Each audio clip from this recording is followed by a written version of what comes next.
Yo, what is up, guys? Welcome to the Tony and Dakota podcast. Today, we got another special guest. Tony's going to introduce him. Omar Jesus Gonzalez. You had to throw the middle name. We were just talking about that before we jumped on the podcast. Omar famously owns a couple restaurants in Kendallville, which is where Dakota and I went to high school. Dakota grew up there. I was pretty dang close. I might as well have grew up in Kendallville. And I think Omar owns another restaurant too. I'm going to ask him about that one, or used to. He has 7 to 8 rental properties. He's been selling some off now that housing prices are up. We knew of Omar and we were friends with him on Facebook, but I think we became closest with him after we went to the Level Up project, which was an entrepreneurial venture, kind of like meetup held by Joel Copas out of Kendallville. And it was held at Omar's restaurant. Mm-hmm. And that was where we got one of our first biggest opportunities. It's where we found our private money lender, or got connected with someone who eventually got us our private money lender. So thanks for being that vessel and providing a place for people to come meet and hang out and talk about business and entrepreneurship. Oh, you're welcome, guys. It was a good time when we were doing those meetups. And as you guys know, that networking is a huge thing in this business that you guys are in. So yeah, absolutely. Dude, I sucks pretty bad that we missed the time that like you were talking and then going over all your numbers and stuff, because I've never heard anybody talk about restaurants or anything like that. So I was like, dang, that would have been really interesting. Yeah, that was a really good meetup we had that day, and I think everybody enjoyed it. It's a different perspective, of what you're used to listening to. You're used to running the numbers on rental properties, on purchasing, on flipping, but the food industry, a little different. So yeah, that was a good meetup. So did you ever own, or were you associated with Albion Family Restaurant? I was, actually. So Albion Family Restaurant was an endeavor that my dad wanted to take on. He said, hey, I want to open up a breakfast place, and I want to do, just an Epicurean menu. Greek, Mexican, Italian, just whatever we can throw at it, we will. And it sounded like a great idea, but my dad's the type where he'll have an idea, and it's my job to execute it. Yep. I don't know which one of you guys takes on that role. You come up with an idea, and, I was stuck with trying to get it done. And we did. We opened up Albion Family Restaurant 2004, I believe. And we did breakfast, and we'd do ribs, and, we had a Mexican night, and the little place did pretty good. It did pretty good. I think we were there maybe 6 years altogether before the owner of the building sold the building, and we just decided not to keep it running after that. I think that was around the time the recession was hitting, and we said, let's pull out now while we can. So, okay. Yeah. And then I was trying to look into your background a little bit, so you can excuse me if I'm not being politically correct and that sort of thing. But you're Hispanic, and a lot of Hispanics end up having in their recent past, somebody immigrated to the States. Oh, yeah. And so what was it? It looks like maybe you grew up in downtown Fort Wayne, though, or you were living in Fort Wayne a little bit. We came to Fort Wayne in '93. So before that, we lived in Chicago. And we were there all my childhood. About 10 years, we lived in Chicago before we moved to Fort Wayne. So we go from this big city of Chicago to Fort Wayne in '93 really wasn't anything huge, And I remember when I was in the middle school, I was maybe one of maybe 5 Hispanic kids there. Wow. So yeah, it was a big culture shock for me. The area in Chicago where we lived, in a little village, was essentially a little Mexico. You could go to the bank or the grocery store, and somebody there is bilingual.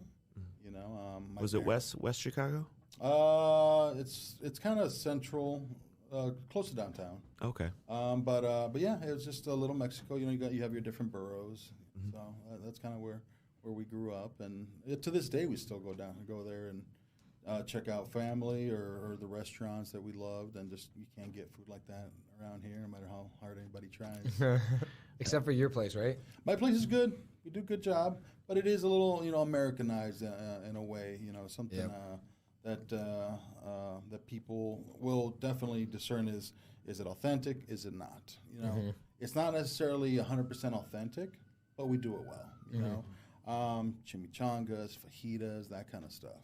Have you been thinking about investing in real estate? It's not like what you see on HGTV. We created a course to show you how to really invest and create a profitable flipping and wholesaling business. We give you marketing strategies like how to pull lists, who we target, and where we find the money. We go over sales, which includes live calls and negotiations, scripts, role-playing, and so much more.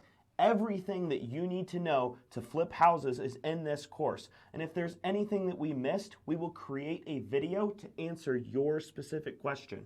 This knowledge has made us over $1 million, and we're selling it today for just $997. Click the link below.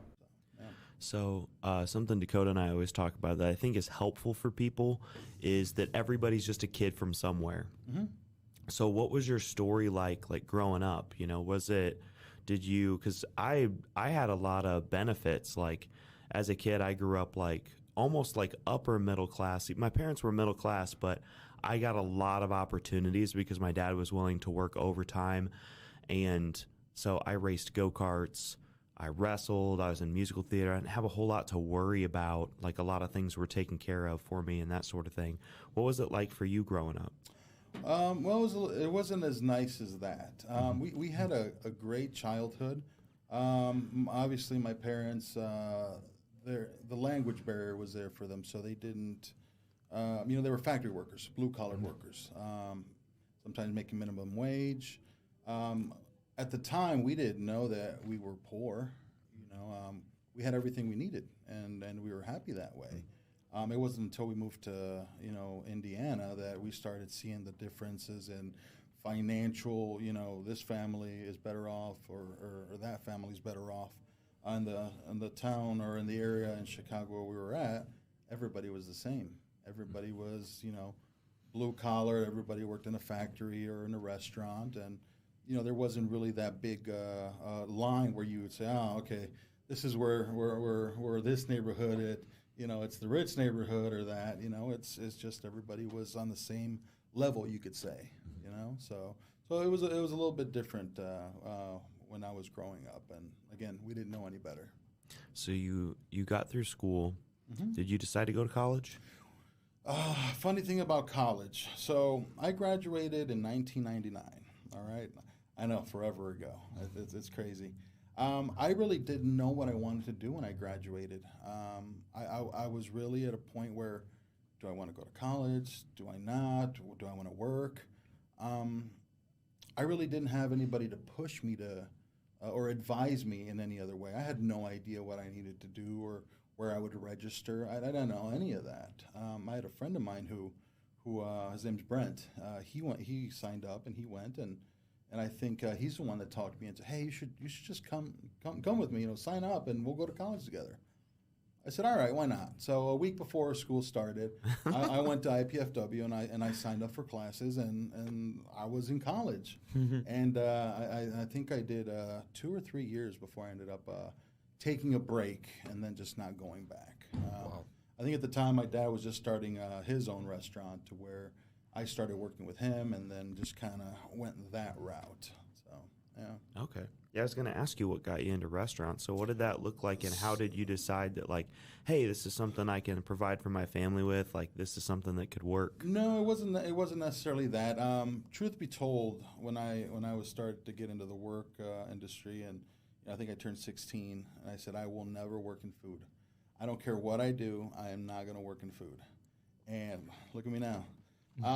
So it was always my dad's dream to own a restaurant. His whole life, he just wanted to open up a restaurant or open up his own business. And he had an opportunity to open up his first place here in town.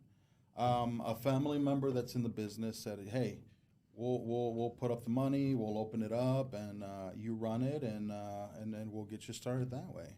So I think beginning of 2000, that's when Mi Pueblo Mexican restaurant opened up on Jefferson. You guys might be familiar with it. It's still here? Still here. Wow. And it's actually still owned by family. My cousin's family still owns that. Wow, I didn't know that. Oh, yeah. So that's where my dad got started. And I think that's kind of where he got the bug. And I think at the time I was working, this was 2000, I was 19 years old. I was working at Meijer and going to school. So I did school full time and I worked part time at Meijer. And my dad needed help. He said, "Hey, you know, I don't know what I'm doing. I've never ran a restaurant." You know, he worked for Essex in Kendallville for 10, 15 years. He said, "What am I doing?" So I ended up quitting Meijer and I went to work with him. And I started serving and, you know, scheduling and customer service. I think I learned a lot from Meijer. For me, it was a part-time job, but I started learning things that I didn't know I was learning. You know, customer service, handling money, disgruntled customers, managing employees. So big props to Meijer. They helped me out in that aspect. That again, I was learning without really knowing what I was doing. So that's kind of how I went to start working with Dad. I think a year later, he said, "You know what? I don't think I'm getting anywhere just working here. We have an idea of what we're doing. Why don't we open up our own place?" So that's when he said, "I want to go back to Kendallville." He's worked there for years. I love this town. He said, "I want to open up my own place there." So we found, I think at the time was Steph's Cozy Kitchen right there, the old Miller truck stop. And we talked to the owner, and he was a little hesitant to let us lease the place. It was for rent, but he wouldn't return my phone calls at first. He thought a Mexican restaurant in Kendallville would never work. I think those were his words. I said, "Well, give us a shot," you know, and we were able to rent the place from him with very little money. I mean, he already had the booths, the tables, and everything was pink and baby blue, and it was horrible looking. It really was. And he ended up giving us a shot, and we rented it, and the place just blew up. I mean, it just really blew up from there. When was that? This was 2001, Okay. summer of 2001. So Wow. a little over 20 years ago. That's Yeah. crazy. Yeah. Well, that's funny because I bet all of the people from Kendallville will probably like, "Oh man, now we don't have to drive all the way to Fort Wayne to get Right. Mexican." Right. They were like, Yeah. "Usually I got to go to Hacienda or I got to drive Right. all the way to the mall or whatever." But they got a Well, new Mexican restaurant that came into town. Even in 2001, there really wasn't many options. I mean, people really didn't know what because our queso is white. You know, a lot of people were used to the yellow cheddar cheese, and I think here in town you had like a Don Pablo's, Hacienda was around, El Azteca, but you really didn't have a whole lot of options of food similar to what we do now. You know, now there's 80 plus Mexican restaurants here in town alone. Then I mean there was a handful of them, and you know it was a little weird at first. Why is the queso white? I don't know. The cheese is white. It's just Right. It's just. I mean, I don't know what to tell people. You know, for me, it's always been white.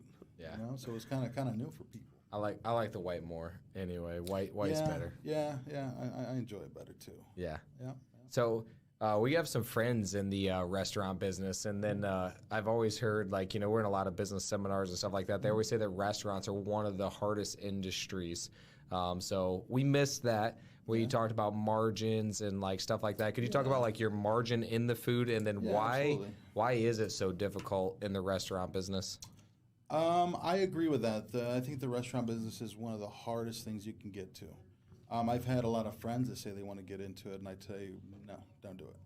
What advice do you have on running a restaurant? Run away from it.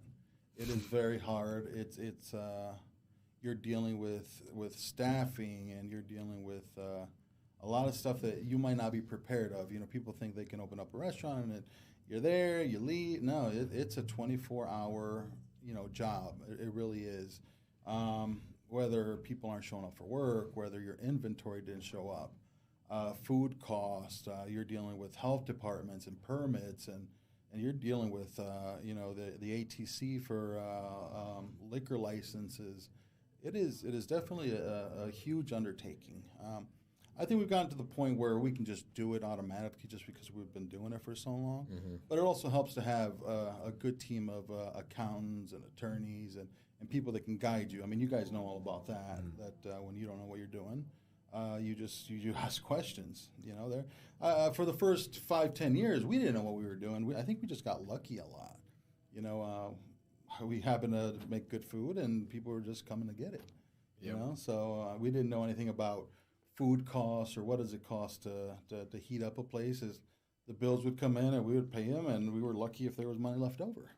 And I think it took us a while just to get to the point where we understood more what our business was about.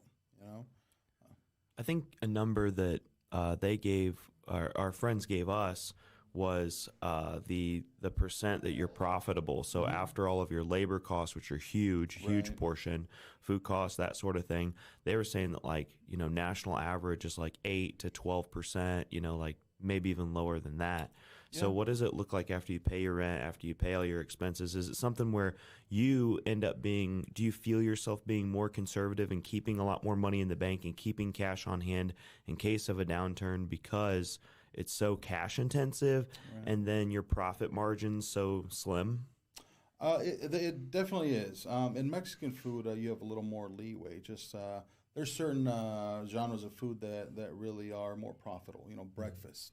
Breakfast is more profitable than, say, a steakhouse that serves mainly proteins. Shrimp, lobster, that kind of stuff.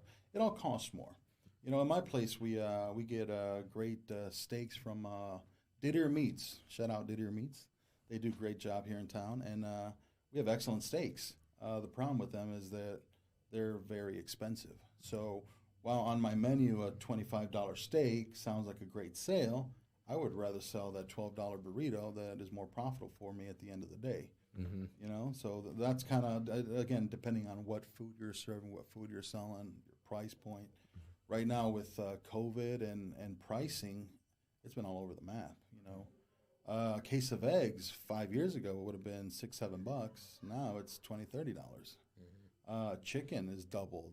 Beef, everything is doubled to where people will see the increase on the menu anywhere, not even just at my place, but people will complain about it. Well, this used to be $12, now it's $14. That's ludicrous.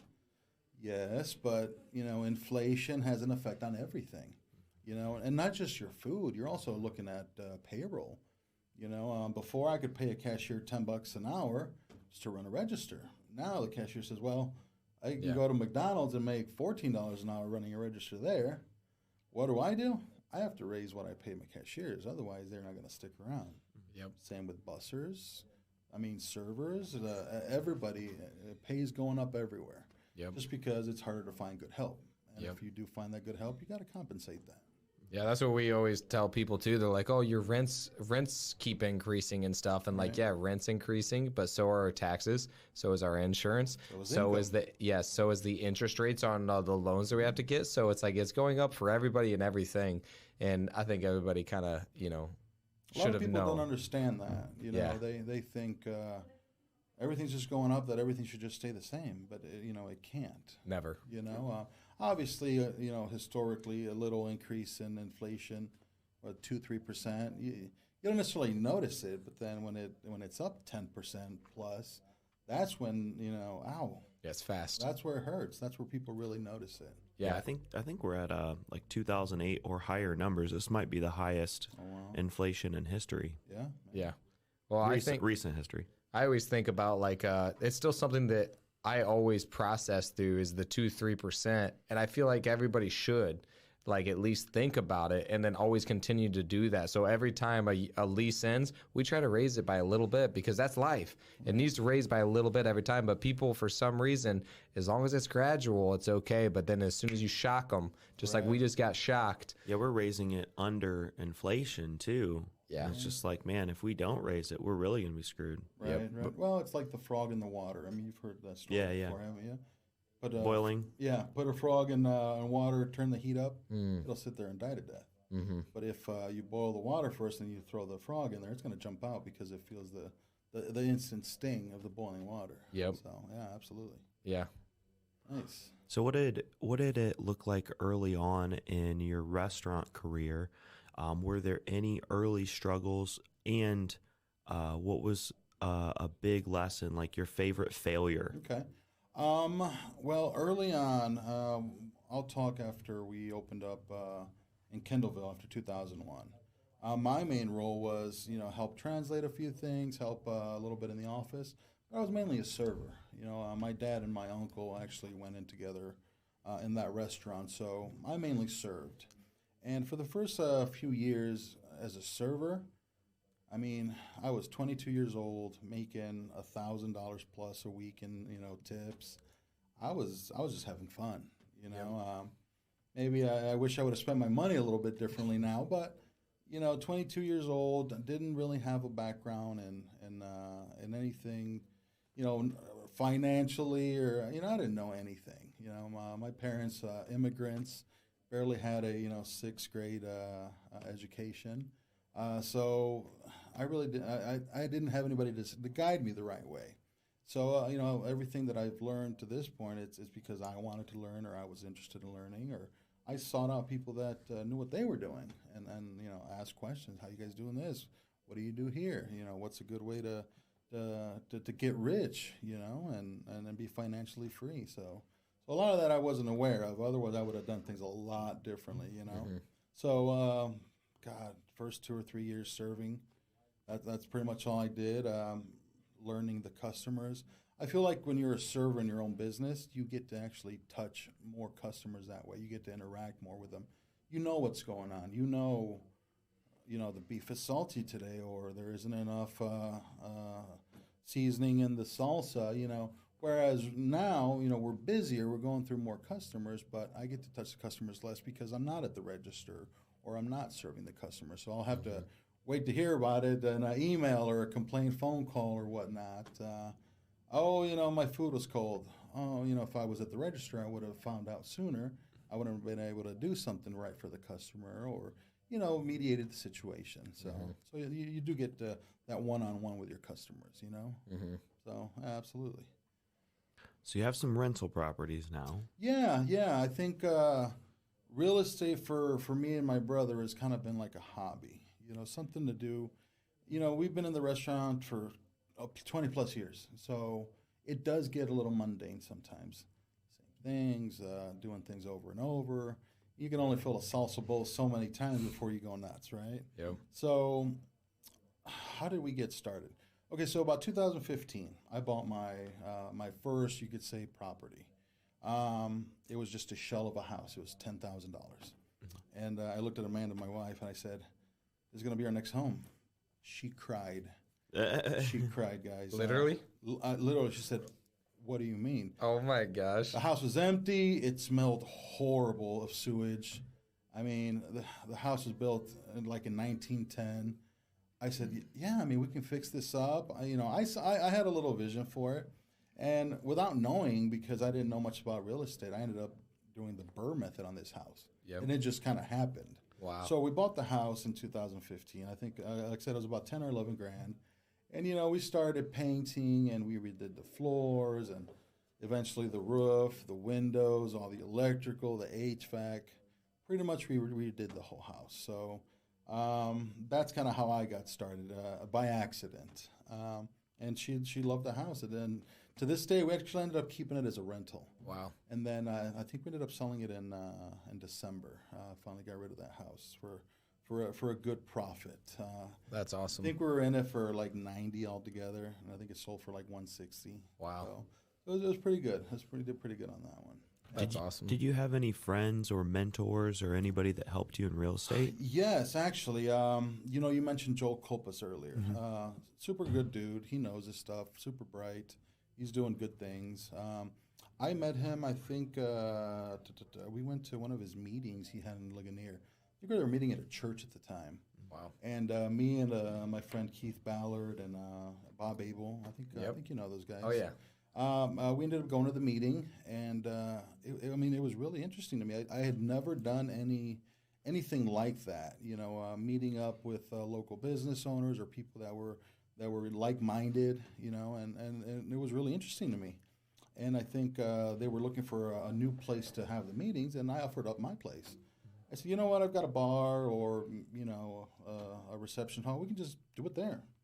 And that's kind of when I got more serious into it. I ended up meeting a lot of really good people at these meetings, and it was nice just to be with people that understood business, whether it's food or real estate. It doesn't matter.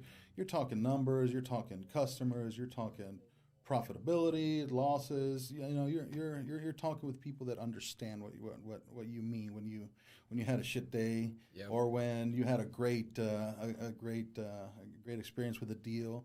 So people understood that, and I think those meetings turn from different businesses, you know, whatever business you come from, to really be more geared towards real estate. I think there was a lot of interest from everybody there. So we started, I think, going more towards that route. And again, I met a lot of really cool people that I wouldn't have normally have met, or somebody that I saw in passing that I knew and really wasn't connected to what they were doing or what their intentions were in the business world. So yeah, I think that's where I started. I think I met Drew Wired through there. Oh, wow. Yeah, he came out to one of the meetings. You guys were there. I think you guys were there at the bar when we did the whole panel. You got to be on a panel that fall. That was really cool. Yeah. That was one of my favorite ones. You guys really knocked it out of the park that day. Made us feel super important. We didn't feel really validated in the community probably until then. Do you think? Did you feel validated like in our community until somebody was like, hey, you guys want to be on a panel and represent wholesaling? Right. I mean, that didn't like do a whole lot for me, honestly. I still felt like I don't know. I feel like I like to talk to people individually more. And so for me, like, you know, being up there didn't really like, it wasn't like, oh, now we made it. It was like, all right, cool, let's go tell people our story. I felt like it was just confirmation that somebody was like, we're going to bring you in as an expert. Oh. And so Tony walked in with the glasses, the superstar mentality. Yeah. You know, Dakota's walking in all humble. And it wasn't like, for me, it wasn't like about being humble or anything like that. It was just more like I'm just like, I don't know. Sometimes I forget about the things that we're doing. Just like, you know, you talked about, like you go into these groups and like, dude, for one, that's like the most important thing that I think that people can do is like see how tangible it is, because you hear other business owners who are doing things that you want to do. You get to hear about it. You get to talk about the numbers. It makes it so much more like attainable. Yeah, attainable and real, because like, you know, you hear about all these in the books, you read them and you're like, yeah, that's like somebody out there doing it. But when you see other people in your community doing it, it's crazy. So then like whenever we go to these events, like we're going to masterminds out in Vegas and then we're going to like 10X. Right. So then like for me, it feels like what we're doing is like, sometimes it feels like it's not that big of a deal. Right. And I forget that like, hey, what we're doing is making an impact, and like we are doing like big things, and like we're trying to help other people and like do that like. And I don't know, for me, it's just sometimes it's easy to forget, especially when you're in the moment and all you think about is, dude, we got to do the next thing. We got to do the next thing. It's hard to remember that like, hey, like we're making a difference. So. Oh, absolutely. I agree with that. I mean, I think we all put our limits on what we think we can reach, and that's the only limit that we shoot for. But when you see other people shooting higher than that, you know, the sky is the limit. Yeah. So when you see other people shooting for it, you see, well, you know, if they could do it, I could do it. It can't be that hard. Yep. You know what I mean? So, yeah. So I completely get that. Yeah, and when you go to those events and you see the other people, and then like you see them doing it, and they're telling you exactly how they did it, and you're like, oh, it's not that different than what I'm doing now. I just need to tweak a couple of things. Yeah. And I love those events. So how important do you think that like networking and doing that, like obviously it made an impact for you to get into real estate. Like, is there anything else that you've, any other events that you've went to or anything that made a big impact? These past couple of years, no. I was trying to make those monthly real estate meetings, but then COVID again hit and they started doing them online. And I watched a few of them, you know, when I can. But we've been busy at work. We've been shorthanded. It's kind of been hard to do really anything. Every week has been a challenge. I can't get. There was a point where we couldn't get our beef and our chicken. Oh my gosh! You know, and chicken. We're going through 1,000 pounds a week of chicken, 1,000 pounds of beef. The menu is just huevos y huevos. Right. Well, we're gonna have egg burritos. So there was a few times where we had to get creative, and I had to call around to every butcher shop in the area. You know, try to outsource our cheese or our beef, and so it's definitely changed how we did things. Our system going from, you know, serving 5,000 people a week and doing 10% in carryout to going 100% carryout. I mean, you have to adjust your system. You have to adjust how you're putting the food out, how you're labeling, how you're packaging, you know, how you're getting it out the door. You know, it's a big change from just serving the food, wiping the table and flipping the table, to now we're doing all carry out. So now now I have to get, now I got to, every plate's going to be an aluminum plate. Now I got to buy, instead of 1 case a week, now I got to buy 20 cases a week of lids and pans and plasticware. I mean, it changes your whole dynamic. Yep. So that was a little bit of a learning curve, but, we stayed busy through the whole pandemic to where, I mean, we're, all right, now I got to assemble a crew. We're essentially like an assembly line, cooking, wrapping, labeling, getting out the door. So that was a big learning process. Are you letting deals fall through the cracks because you don't have good systems in place? We've been there before, and we've tried several different CRMs, and RE Simply has been the best. RE Simply tracks your KPIs, does automatic follow-ups for you, and even records your incoming phone calls. The system is simple to use and has more features than we even know what to do with. If you're looking for a great CRM, try RE Simply today. We put the link in the description. Check it out now. Yeah, something that I've noticed with with business owners in general that I don't think that we even think about sometimes is mindset. So you obviously have a mindset of, hey, here's a problem. We got to figure out how to fix it. And that is a mindset that I don't think people really think about a lot as a business owner. You're just thinking, I got to do what I got to do. But it's still a mindset to still stay positive about it. Because for a lot of people, I feel like they get upset with their problems and they get mad and they blame outside circumstances. Right. So what do you do to help your mindset, or what have you found that works? Do you read a lot of books, or what do you do? Now, I think a lot of it it goes back to my dad. My dad's always been a grinder. He's been a worker. When he was working at Essex, when I was younger, I mean, he'd work 70 hours every week. So to me, working 70 hours wasn't anything weird. It was almost the norm. Yep. You're not working 6 days a week. You're not working 12 hours a day. What are you doing with all your free time? What free time? I never understood when people worked 6 a.m. to 3 p.m. Yeah. To me, that's half a day. Right. If I leave work and I've already put in 8-9 hours and I leave at 3, to me that's half a day. That'd be amazing. Yeah. Oh yeah. Yeah, that would be I crazy. 3 or 4 o'clock and it's. Yeah. So when people are working, and I'm not going to shame anybody for working 8 hours a day. Sure. If you can get away with it, great. Yeah. But to me, working 70 hours, that was just the norm. And I think I learned a lot about that from my dad. He instilled that in us, even though it took us a while to get to that. I mean, again, when I was serving in my 20s, making all that money, rolling in at 10:30 in the morning was rough. You're going out late at night, you're hanging out, spending all that money that you're making. Yep. Getting to work before 10 o'clock was rough at first. So getting that mindset was a little rough at first, but again, you just you go with the flow, and the flow in my household was working 70 hours a week, trying to get things done, and there was no ifs, ands, or buts. It wasn't a question. It was, you got to get this done, and you got to do what it takes, and it's that simple. Yep, that's awesome. So you talk a lot about your dad and then your brother. So Tony and I have asked a lot of other people this, but they always say don't get in business with your friends or family. Right. So how has that dynamic been for you? Have you had any struggles with it, and what advice would you give to other people about doing business with family? We've had business before with family, and we've had both experiences where it's been great and where it's been horrible. I think the distant family, I think it also depends on how distant they are. But at the end of the day, I think in our relationship with my father, my brother, I think we all understand our roles. We all understand where our strong suits are and where our weaknesses are, and I think it's helped that we pick up the slack for each other. Wherever I'm weak at, my brother will pick up the slack. Wherever he's weak at, I pick it up, and we don't complain about it. I think we understand that.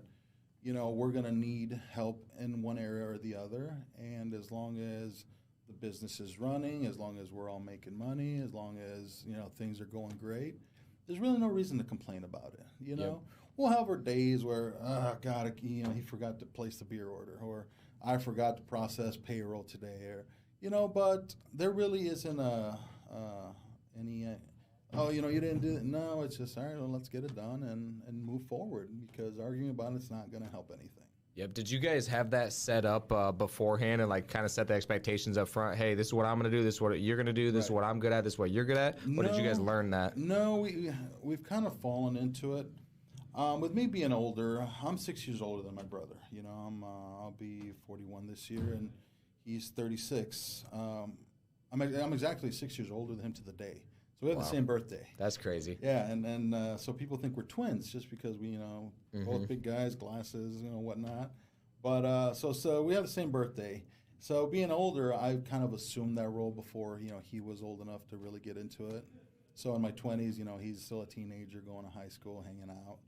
So as he slowly started getting into it, we just kind of started finding our own way, and we've kind of found, for myself, is all right, well, you handle this, I'll handle that. So I don't want to say delegated, but it just kind of fell into place that way, Now, we really do assume the responsibility, and I do believe that we're definitely there to having each other's backs. Yep. So if I miss something, he's on it.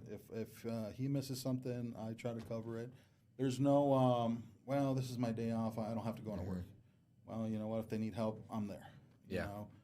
This weekend example, Cinco de Mayo week, Mother's Day weekend, it's the biggest week in the year. Yep. 2 big holidays in the same week. It's very, very busy. So I think we had somebody called in for the weekend, and, I think Saturday was my scheduled day off. But in my line of work, it doesn't matter if you're on the schedule or not, you got to show up. Yep. So I come in on my Saturday. He was scheduled off on Sunday. I think half the day he came in. So, we knocked it out. It's not well, today's my day off. You can't have that mindset. It's, well, it needs to be done, and we literally drop everything we're doing and go to work. Yep. I'll say it sounds to me like a lot of what you're saying is more about like, not keeping score and like, making sure, hey, like you're not doing this or whatever. It's more just like, no, we're on the same team. We're going after the same goal here. Whoever accomplishes it or gets it done doesn't really matter. Absolutely. At the end of the day. We decided up front that we're going to do this. And I think that's important in every relationship, really, in your marriage, like, because I see that a lot. Like, we get upset about who gets credit for what, who is the person who didn't do certain things, or expectations and stuff. So I think it's more about reminding yourself that we're on the same team, we're going after the same thing, and we're going to get it done one way or the other. Absolutely, that's a great way of explaining it. It definitely is a team win. It doesn't matter who scored that final point or who scored the goal. We're all winning. We're all making a great living. We have a great business going. Don't keep score. You're gonna rack your head at the end of the day if you're, well, you know what, you owe me this or you owe me that. So but a team definitely is where you got to have that mindset. Yep. So, and I think you guys do a great job of that. Yeah. I definitely try to, and my biggest thing is usually it feels like other people are what try to divide that.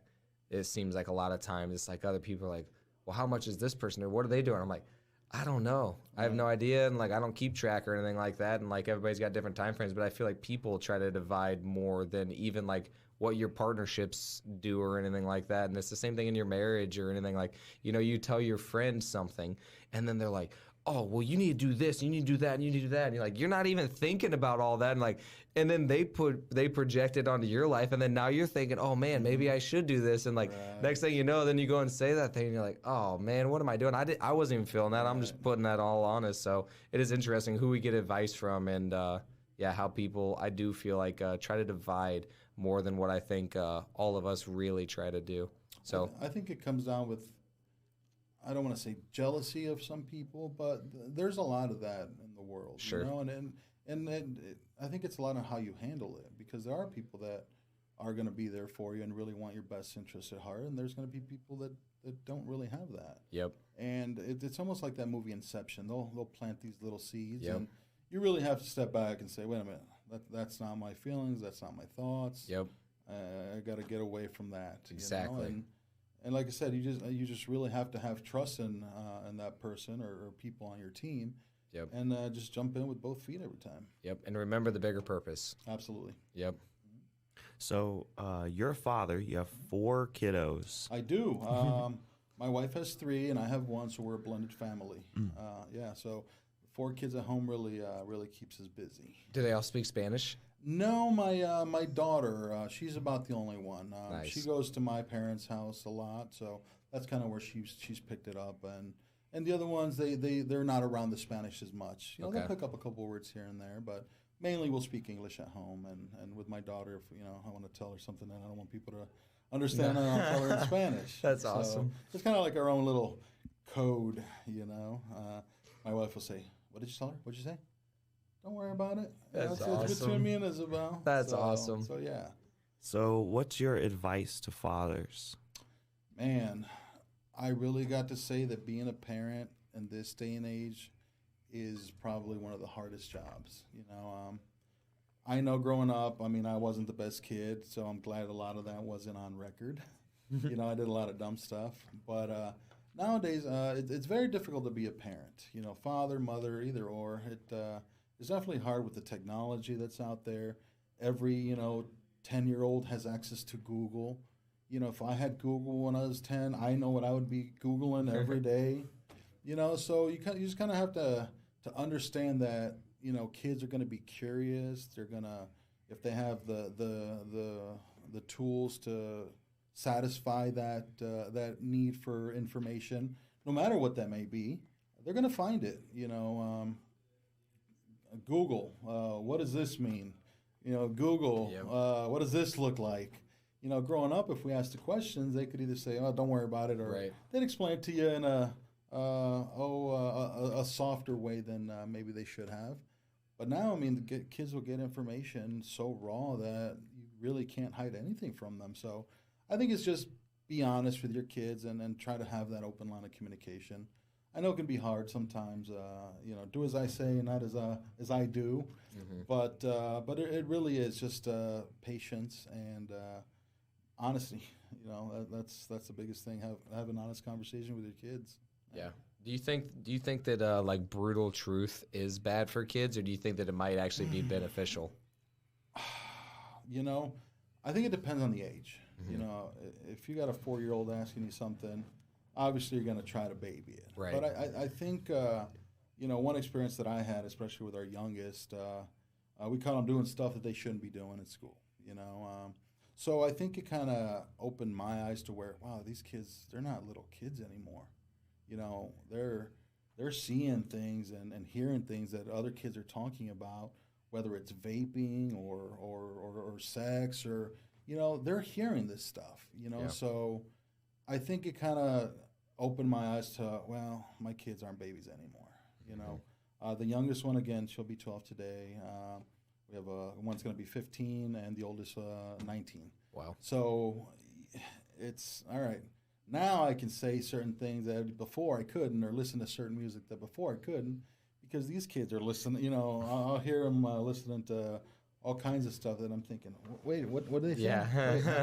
Yeah. So it's kind of cool that, we can listen to certain music now and not have to avoid certain words. We don't curse a lot, but if Sure. the occasional shit or whatnot comes out, Yeah. it's not as bad as when they were 5. They were repeating Right. the word shit. Yeah. So I always think like people will try to shelter their kids from certain things or certain Right. truths in life, and I'm always like, man, like I don't know, maybe this is like something that right. I shouldn't do whenever I do become a father, but I'm like, man, like I think about like the story of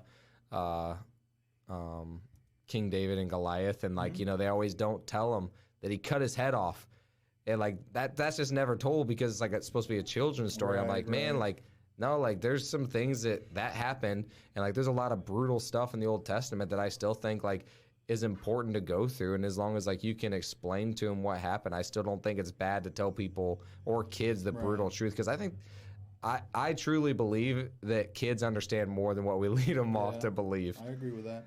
No, I think they need the whole truth. Yeah. I think if you don't, they're going to grow up, I don't want to say sensitive, but then they hear the real version and they think that's wrong. Yes. Oh, no, Yeah, no. that's one of the reasons why I told Presley about Santa Claus, Yeah. like almost immediately. I got you. And then her mom was pretty upset with me because Presley has a younger sister who's not mine. Okay. So then, so then my daughter goes home and she's like, Santa's not real. And then, you know, my baby mom is trying to argue with her, and then I had to convince Presley that it's fun to pretend. Right. So I was like, you can lie to your sister, but I just want you to know what the truth is so that you can believe your father when he tells you something. Coming from a blended family, you know, you are going to have the other side of the family treating certain subjects differently. For example, you know, you brought up Santa Claus. You know, I think my daughter's mom told Isabel that Santa Claus wasn't real a few years ago. You know, so Isabel comes home crying a little bit, and we had to talk about it. You know, and it came down to, you know what, if you believe, that's all that matters. You know, I also didn't want to, you know, come out and flat out tell her, no, he doesn't exist. So to me, it was let her believe as long as she can. When she doesn't believe, then I'll just have to buy less presents that year because there is no Santa Claus. Or actually get credit for all the stuff that I buy, you know? And so, you know, over the years, obviously the older ones, you know, they start helping, you know, hide the presents, wrap the presents. So it's nice now that we don't have to hide them, pull them out the night before. Now we just throw them under the tree, which is nice. I think the last conversation we had was about the tooth fairy. She said, Dad, I lost a tooth. I said, well, there's no tooth fairy, so just throw it away. I said, wait, I'm not going to get $5 for it? Nope, not anymore, kid. So, yeah. That's a pretty high-end tooth fairy. You know, I wasn't aware what teeth were going for. This is the truth. Actually, this weekend, Isabel came home and said that her younger brother at her mom's lost a tooth, and they were going to put $1 under the pillow. I said, $1? Well, yeah. Wait a minute, I've been giving you $5 for your teeth? She says, yeah, Dad. She says, and actually she told me, one time you forgot to take the tooth, and I kept it under my pillow, and you left another $5. Oh, my gosh. I said, so awesome. I bought the same tooth twice. And I said, great. See, she's smart. She's going to be an entrepreneur. Yeah, she's doubling the revenue there. Yep, So, that's awesome. Yeah. I love it. Yeah. So you've been through... Were you married to the first woman? No. I was not married. Okay. My first marriage is to my wife Amanda. Okay. And I think that she's related to Dakota. Somehow, So, we were talking about so it. we're earlier, family, kind of in a way. Yeah. Absolutely. Well, what is your advice to husbands? Oh man, you're asking the wrong guy. I mean, as far as my wife is concerned, you know, my dad told me a funny story, and definitely don't follow my dad's advice to when it comes to marriage. He said, you know what? A successful man is a man who can make more than his woman spends. And a successful woman is a woman who can find such a man. It's worked out so far. You know, there is no such thing as a perfect husband or a perfect wife. You know, I think two imperfect people can be happy together. I've been with my wife for 12 years, and you know, we've had ups and downs, just like every marriage does. I think at the end of the day is you have to understand, and you have to have that mindset that, you know, you're committed, and whether this person is making you angry today or not, whether they're being frustrated or not, that you're going to be there for each other 100%. Just like we talked about in business, you know, you have to trust your teammate, and in marriage, you're a team, and whenever you're lacking, that other person picks up the slack, and vice versa, because there's some days that I'm definitely slacking, and there's days that you know, my wife slacks, and we just try to pick up that slack and not take points or keep track of who did what. You know, I know it can be difficult at sometimes. Well, I've been doing this, and you haven't done anything. Yeah, you could argue that, but at the end of the day, you know, if you have a nice home, if you have, you know, everybody's healthy, kids are doing great, there's nothing to complain about, you know. Yeah. Who didn't take the trash out, or who left the door unlocked? You know, those are first world problems that growing up, I don't think I ever heard my parents complaining about. So what do you think is easier than, because obviously, like, I don't think that people realize that business and marriages are very similar. Which one do you think is easier, like your business relationship or your marriage? Ooh. They each have their difficult times. The thing that I do want to point out, though, that is when you are a business owner, a lot of times your significant other or your spouse has to deal with a lot of that backlash, whether you're working every day and don't have time to be at home, or whether you're having a stressful day at work and come home and you're on edge and they don't understand why. I try to leave work at the door. I come home, I have a mile from work to where I get home, so I don't even have that time to kind of decompress. So I get home and all right, work out there. So I don't really talk a lot about it, work at home, and a lot of times that works, but sometimes, Amanda will say, well, I don't know what's going on at work. I don't know when you're having a bad day because you don't talk about it. And I don't. And, maybe I should, but I just like to keep that separate because I don't want to come home and complain about the server that didn't show up or the customer that got upset because they were missing their salsa or whatnot, So I do try to keep it separated. Otherwise, sit there and I'll complain to you all day about it if you want to hear it. Yeah. But I do try to keep that separate. And I think our first few years together, it was harder for her. Hey, we've got plans this weekend to go get away, and well, sorry, I have to work. I've missed vacations. I've missed days off with the kids. Tickets to Disney on Ice. I've had to miss that, or dinners, or birthday parties, or holidays just because of work. And at first, it was harder for her, but I think she got to a point where she understood, and I don't want to say she's necessarily okay with it, but she gets it. So we're on the I think we're on the same page as far as that goes. Good. So we touched on your real estate a little bit, but I just wondered if there's one that stands out to you, just as like your favorite real estate deal, or like one that's got some novelty to it. That's like, oh, that's cool. I think the one that was special was the first one that we did because it really was our home for 4 years before we decided to move on to a bigger, better house, and I think that one will always be special for us. Every time we drive by, you look over and they need to mow that lawn, or that trim, that fascia's falling off, and that's funny because a few weeks ago I was telling Amanda, have you driven by the Wayne Street house? Oh yeah. I said, well, did you notice that there's a fascia missing? I almost wanted to send somebody to go out there and repair it. So, oh my gosh. So yeah, I said that would kind of be weird, but yeah, that first one was always special. As far as real estate, I've done a few flips, I've done a few burrs. Right now, I think after we close on our building that we run our business, the restaurant from, I think we'll probably hit it harder. But we're still kind of waiting on to see where that's going to fall. Yeah, we'll be ready to sell you some stuff too. We're getting a bunch up in Kendallville and stuff, Nice. and so yeah. Well, either that or I've done some investing with some of the guys in the group, and I might end up going that route more to where I just say, you know what, Self-storage or something. Well, self-storage, yeah, but more of a here's some money, go work it, and just sit back and collect the check. That's what I like to hear. Yeah.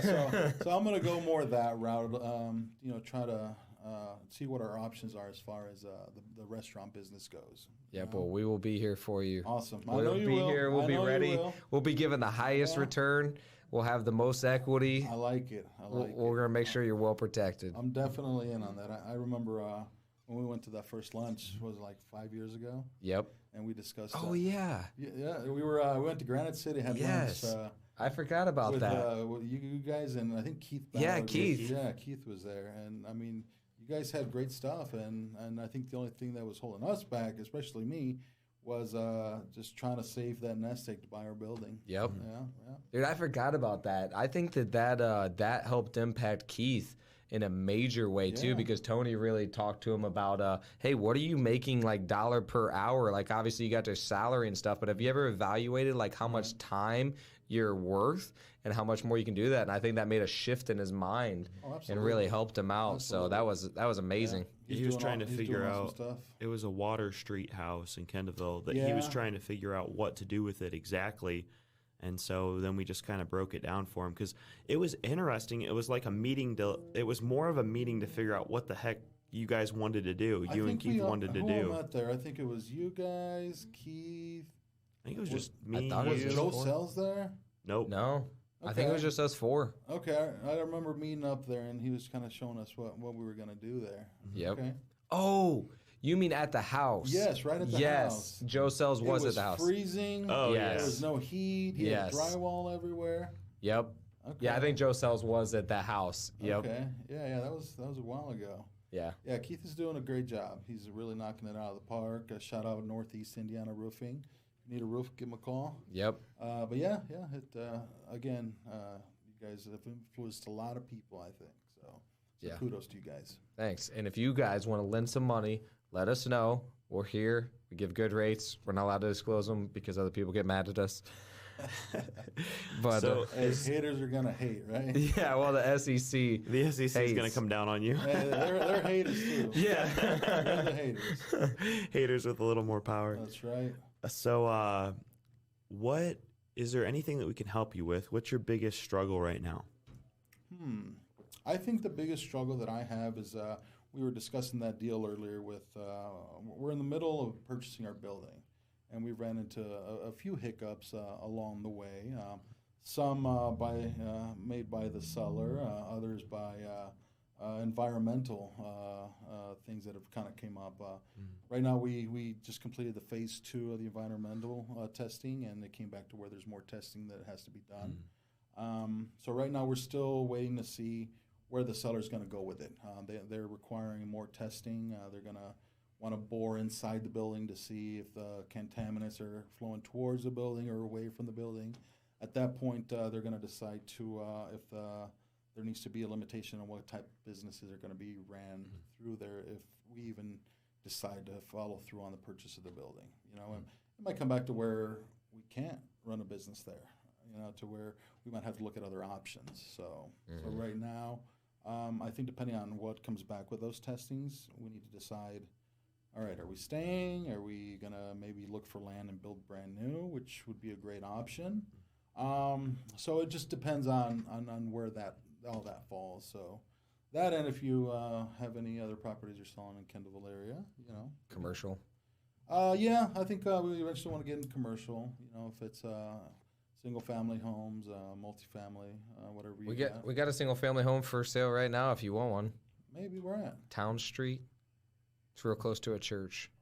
Is it on the MLS? No. Okay. No, we're probably going to list it this week, but if you're interested, we could talk about send it. it to me, and then we can look at it. Okay, cool. Yeah, there'll be a lockbox on today. Actually, I'll get photos at the end of this. So, Nice. And As people who are Dakota and I are primarily sellers, we just want you to know it's always the buyer's fault. So the reason why That's true. I'll give you that. always the what? The buyer's fault. Buyers are always the worst. It's probably just Omar's fault. Probably. With all the struggles with the building that he's trying to buy. Right, well, Yeah. sometimes they don't make it easy. Well, I do want to actually explain to people, anybody who doesn't know. So whenever you get into commercial properties, a lot of times whenever you get into lending, there's a lot more that goes into lending for commercial specifically. They want to do all these kind of land testing. They want to do soil samples. They do a lot more intensive Due diligence. Yeah, due diligence, exactly. Yeah, so they want to make sure, especially when you're in certain areas, that whenever it used to be a gas station or whenever it used to be certain things with like oil or like tanks underneath, they have to go and test those, and they have to basically make sure it's not still going to be a problem. Yeah, contaminated. Yeah, so we're having that same thing happen with our building on High Street. It used to be a grocery store, or it may have had gas tanks in yeah, it. We gas. don't know. Yeah, so we're not sure. So now we're going to go through the same thing. I'm sure it's going to be very similar, but Have you paid for the phase 2 yet? no, we're in phase 1. So the phase 1's under 1,000, and then we'll see what happens on this next one. Hopefully it comes back okay, because that phase 2 is kind of pricey. I don't even know if we'll do phase 2 at that point. We'll just be like, bought it screw it, so we're not cheap. pulling it. We bought it so cheap and we barely put any money into it, and it's mostly been used for storage. Like, we're not running a business out of it. Right. So at this point, it's like, hey, we have a decent sized parking lot. We have a concrete cinder block building, and we ran some electricity to it. We got the gas fixed, and so at this point, it's just like, well, we own it cash. I mean, I think what do we have in it altogether? Like 30 grand now? No, we bought it for 30, yeah, but we probably put 20 into it. Yeah. But we're trying to pull a line of credit against it right now, and that's what we're doing. But if it doesn't work, cool, doesn't matter. Right. But if it does, great. Then now we have a line of credit that we can go and use that money towards some more things. So essentially, it's more of a good-sized credit card for you guys. Yeah, exactly. Nice. Yep, we need as much credit cards as we can get, private money lenders, everything. We have like 1.2 under contract right now to buy, Nice. and we do not have the money for it right now. Okay. But we always find it. That's the interesting thing. We put it under contract, and then we always find it within 30 days every single time that we've done this. So we've done this probably like 10 times now. Right. The anxiety doesn't go away, but I know a little bit about that. Yeah. And again, you see a problem, you got to try to solve it. That's that mindset. Yep. And sometimes that's what gets you leveled up every time. Yep. You know? Put yourself in a situation to succeed, and then a lot of times you're going to figure it out. It depends on what kind of person you are, but as long as you got the mindset and the build-up beforehand, you're going to figure it I out. think it's that fight or flight instinct. Some people have it, some people don't. Yep, exactly. But I think that you can create it too. You can learn it. Absolutely. You can learn it. Absolutely. I mean, if you're surrounded by that type of person, it's going to rub off. Yep. It's your 5 closest friends. If they're all janitors, you might end up being a janitor. If they're all millionaires, you might end up being a millionaire. Yep. So I get that. Yep. So we're getting to some closing questions now. So the first one is, what book have you gifted more than any other? Rich Dad, Poor Dad. That's a good one. How many times have you read that book? Twice. That's awesome. And this is a deeper one. Okay. So in 60 years, you're dying. You have a final message. So I'll be 100. Yeah, it could be a sentence. It could be a paragraph. It could be a mantra. Okay. It's either a saying or something that you put on a billboard to show to the world, be your legacy. Okay. What's your message to the world? Well, I would be very lucky to make it to 100. So for that, that's great right off the bat. I'd like to think that I would be surrounded by my kids, and I'd really like to tell them that you can't take it with you. It's great to work hard. It's great to build a wealth, but at the end of the day, you can't take it with you. Over the years, I've lost a lot of time. I've lost special moments with my kids because I've always either been grinding or working. And at times, I wish that I would have said, you know what, I'd rather spend the day with my kids. Now they're growing up, and you can't get those moments back. So you can't take it with you. So build those memories and those relationships. How can our listeners get a hold of you? You can give me a call at the restaurant and place a carryout order, or you can do catering, 260-347-1999 in Kendallville, Indiana. We can accommodate large parties in a reception hall, 200 to 300 people. We can do catering. We've catered weddings as big as 500 people. Wow. If it comes to feeding people, we can definitely get the job done. Nice. Recently, we started doing because we were turning away a lot of rehearsal dinner parties. People calling me on a Friday night, hey, there's going to be 30 of us, and we'd like to sit together and have dinner. Well, it's kind of tough to get 30 people in my place on a Friday night. So we just kind of started doing little packages for wedding parties where we'll take them to a reception hall, and they can do like a buffet style meal, and they have our own bartender back there, and it's like a 3 or 4 hour package. So we just started doing those, and we got a few of those booked here for this fall, which we're looking forward to That's knocking awesome. out. Yeah. Are there any final thoughts that you want to share with our listeners? Absolutely. Hey, if you guys have some extra money and you want to invest, give LTD a call. I know these guys will take care of you, and they'll make you some money. Thanks, bro. Absolutely. Appreciate it. Yes, Thanks sir. again for coming on, and thank you guys for watching. If you could, like, comment, share, let us know your favorite part, share with somebody that you think will help. See you on the next one. Hey, thanks for having me on, guys. Peace.